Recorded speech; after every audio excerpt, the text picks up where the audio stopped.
It's been so nice being home, able to play at my home poker room here in Dallas, Texas Card House, Dallas, and I've been playing the 1-2 500 max buy-in. So far it's been great. There's a lot of good action in that game. So today we're gonna jump in the 1-2 again and see what we can do, get some good hands for the vlog. I'm feeling really great today, so I'm hoping that'll translate over at the poker tables. I'll see you in there. So it was time to take our seat in the 1-2 500 max buy-in no limit hold'em cash game. I'm a firm believer in playing where I think I can make the most money, and while the 2-5 games play a little bit bigger, there are some tougher players in that field. So I think playing at this table where there's a lot of loose passive play, we can print money by being aggressive and having a tight aggressive strategy and sometimes a loose aggressive strategy. So let's get into some hands.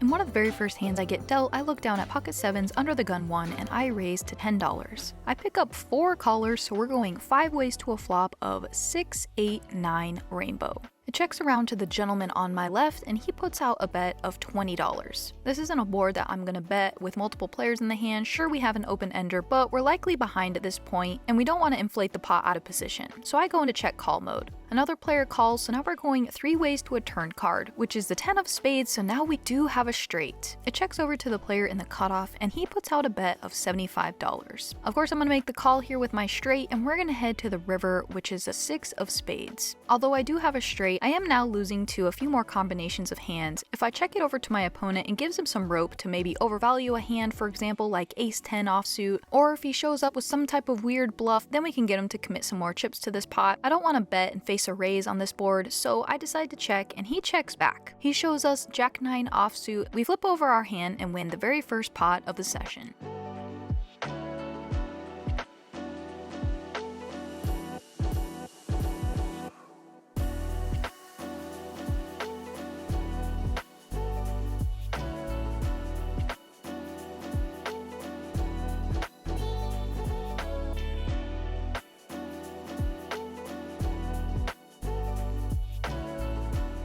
Alright, in this hand we play a bit of an interesting pot with a player in the small blind, so I raise with queen jack of spades under the gun to $15.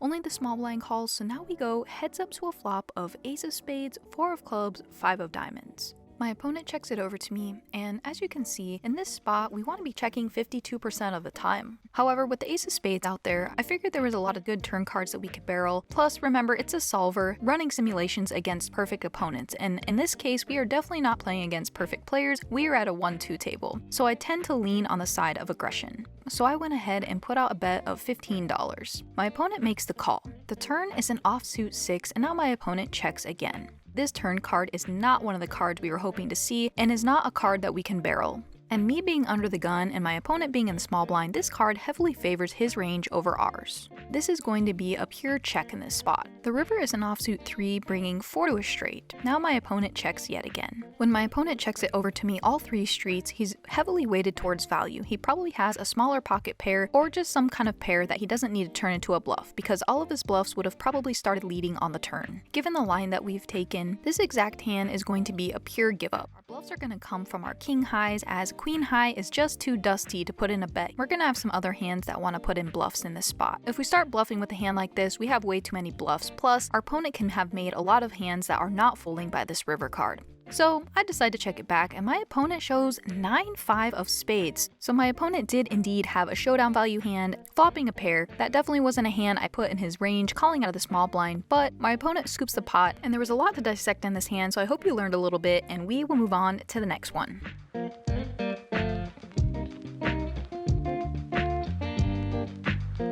In this hand, there's a raise from early position from what I perceive to be a kinda tight player to $15. The hijack makes the call, and then I look down at ace-queen offsuit. I think this is a good spot to squeeze given the fact that we have a raiser and a caller, so it disincentivizes both of them to call because I'm in position. I make it $60. Only the original raiser calls, so we're going heads up to a flop of 7-6 deuce with 2 hearts. He checks, and this is not a board that I'm going to down bet with my entire range. We're going to have some checks and bets on this board. So I think with with my exact hand, I want to bet around 40 to 50% pot, planning to just give up if we don't see a good turn card for our hand, so I bet $55. My opponent makes the call, so now we head to a turn card, which is a 5 of hearts. He checks it over to me, and now this hand is going to be a pure check. This is a terrible card for our hand, and we don't block hearts. The river is an offsuit 7, and now my opponent leads for $100. Against some opponents, I can consider making a hero call with ace high in the spot if I have a heart in my hand some of the time, but with this exact hand against this opponent, this is just a pure fold, as my opponent has been very tight and he's been massively underplaying strong hands during this session, so an easy fold. Unfortunately, we just don't get a good run out for our hand, but we'll move on to the next one. In this hand, there's a raise under the gun and a couple callers. I look down at king 8 of hearts and the cutoff. This is definitely on the cusp here, probably not a call most of the time, but I felt like I was playing well and could outplay the opponent's post flop, and there was a chance that the button would fold and I would have position in the hand, so I make the call. We head 5 ways to a flop of 8-6 deuce with 1 heart, so a pretty great flop for our hand. Under the gun checks, and I know he plays pretty fit or fold, so at this point I don't think he has any traps. I think he just missed the flop with a hand like ace jack, ace queen, ace king, something like that. So it checks all the way over to me. I have a hand that can extract some value from other hands like 7-9, 5-7, possibly some smaller pocket pairs, or some worse 8x hands like 8-9, 8-7, etc. So I put out a bet of $40, as our hand also does need some protection against overcards. But fortunately for us, we don't have to see a turn or a river. We get to take this pot down after a bunch of players entering it multi-way, so we pick up a nice little profit. In this hand, there's a bunch of limps, and I'm in middle position and look down at 6-8 of diamonds. I decide to limp as well. The player to my left then raises to 12. We pick up many callers, so we're going multi-way to a flop of 6-6-3 of diamonds. And so we flop ourselves trips. Unfortunately, the flop checks around as the original raiser didn't continue, so now we head to a turn card, which is the queen of diamonds, so now I pick up a flush draw. It checks around to me, and of course I have to put in a bet. I make it $20. Only the player in the blinds call, so now we head to a river, which is the ace of spades. He checks yet again, and I bet $30, as I wasn't sure what I could get called by at this point, but of course we need to go for some value. He then raises to $65. We're obviously not folding, but does our hand really want to re-raise? Probably not, so I don't think there's anything to do here other than make the call. Unfortunately for us, our opponent has 6-5 offsuit, so when the ace comes on the river, our kickers don't play, so we are going to chop this one up.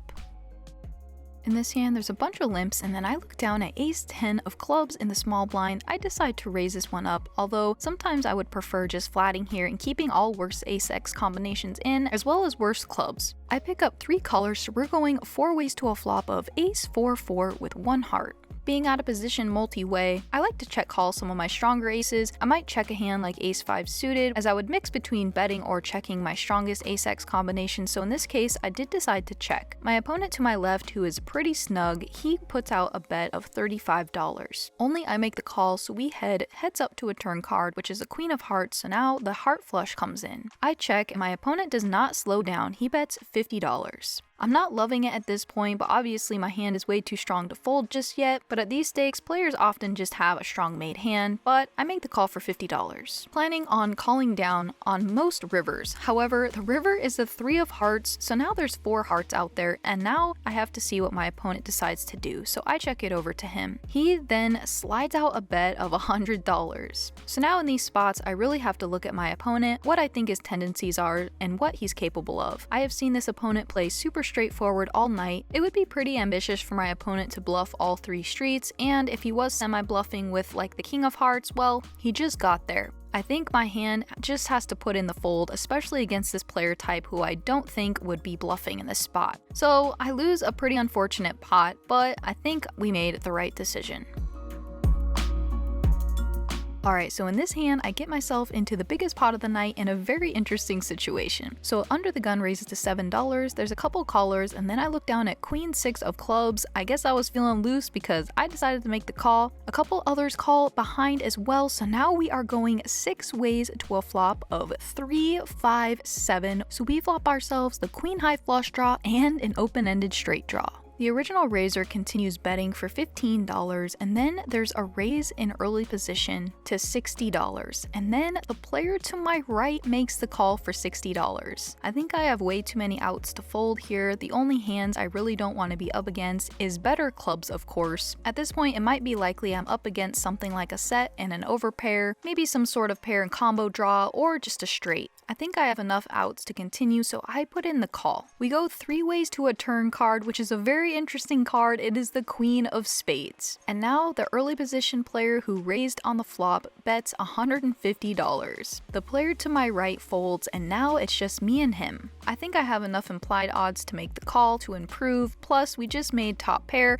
and a straight draw and a flush draw. So I make the call for $150 and we head to a river card, which is the 3 of clubs, so now we make our queen high flush. My opponent thinks for quite a while and then decides to check. I know it's almost virtually impossible for my opponent to have a flush here. Some players, of course, can semi-bluff with flushes, but this was not an opponent that would do that. I know I have the effective nuts at this point, and there's literally no other move than to go all in given the pot size and what I have behind and what my opponent has behind. So I shove, and this is the longest tank I think any opponent has ever made against me, so I know he has probably a set. He's thinking. He tanks for almost 4 minutes before someone finally calls the clock on him. I certainly wasn't going to because I wanted him to call. But right as the clock is called on him, my opponent slides his cards in reluctantly and puts in the fold. So a little bit unfortunate that my opponent finds the fold, but amazing for us as now we scoop the biggest pot of the session so far.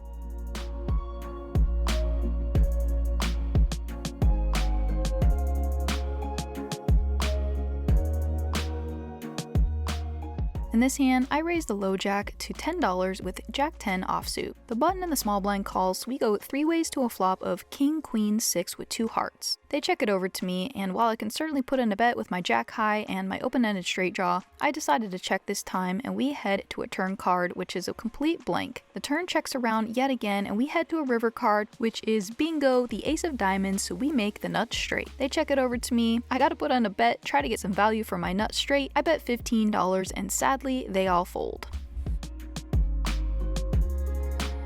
And to wrap up the session, this last hand, there's a couple limps in early position. I raise to $12 with ace 7 of clubs. They both come along, so we go 3 ways to a flop of 7, 6 deuce with 1 club, so we flop top pair, top kicker, and a backdoor flush draw. They check it over to me. I bet $15, they all fold, and now it's time to wrap this session up with a nice profit. All right, so a nice little 1-2 session in the game for 500, out for $804, I believe, for a nice profit of 300.